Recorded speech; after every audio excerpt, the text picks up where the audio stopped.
मध्य पूर्व में छिड़े युद्ध की आग अब आपकी दवाइयों की डिब्बी तक पहुंचने वाली है।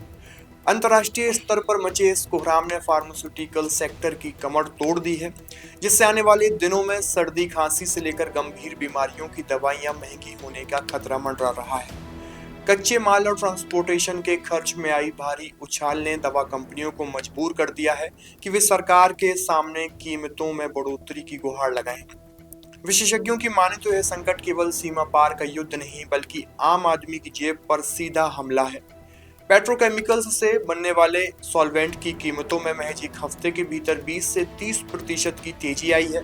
सबको चौंकाने वाले आंकड़े कच्चे माल के हैं, जहां ग्लिसरीन जैसी बुनियादी चीज की कीमत दिसंबर से अब तक 64% तक उछल चुकी है। वहीं घर घर में इस्तेमाल होने वाली पैरासिटामोल के दाम भी 26% बढ़ गए हैं। शिपिंग रूट प्रभावित होने और तेल की आपूर्ति में बाधा आने से पूरी सप्लाई चेन चरमरा गई है। Madhya Pradesh drug manufacturers association के सचिव अजय सिंह ने इस स्थिति पर गहरी चिंता जताते हुए कहा कि आवश्यक दवाइयों की कीमतें सरकार के नियंत्रण में होती हैं। ऐसे में बढ़ती लागत का बोझ उठाना अब कंपनियों के बस के बाहर हो रहा है। यही वजह है कि दवा संगठनों ने नेशनल फार्मास्यूटिकल प्राइसेस अथॉरिटी यानी एनपीपीए से नियमों में ढील देकर कीमतों में स्थायी संशोधन की मांग की है।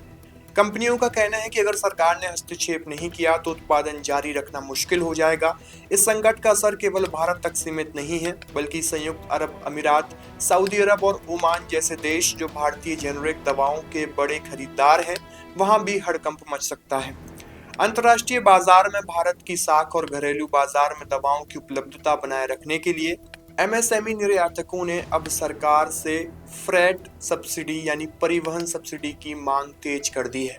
अगर यह संघर्ष लंबा खिंचा तो दवाइयों की किल्लत और बढ़ते दाम आम जनता के लिए नई मुसीबत खड़ी कर सकते हैं। आपकी इस पूरी खबर को लेकर क्या राय है, कमेंट बॉक्स में अपनी प्रतिक्रिया जरूर दीजिए। बने रहिए पैप्टिक टाइम के साथ। शुक्रिया।